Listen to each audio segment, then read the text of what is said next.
Assalomu alaykum hurmatli obunachilar. Bugun sizlar bilan atala qilishni o'rganamiz.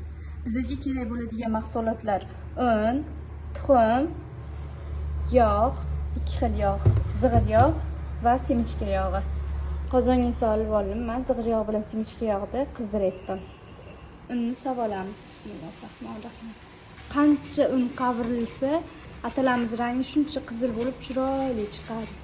Yaxshilab erinmasdan obdan qovuramiz. Qovurib oldim. 5-10 minutlar qovurib olsanglar yetadi. Tabga ko'ra tuz. Keyin qaynab chiqqan obushimizni solamiz.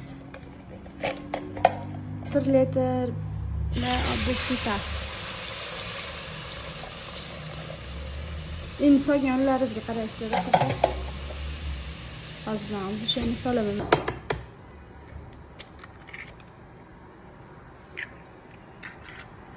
Men tuxumni uqalab oldim.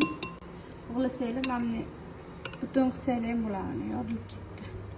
Uqalab olib solinadi atalaga tuxum. Mana qizning tuxumini solamiz. Atalarimiz 30-40 minutlik tayyor bo'ldi. Qaranglar qanday chiroyli rangchalari.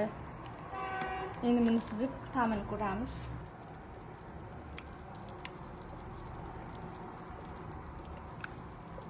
Mana atalarimiz.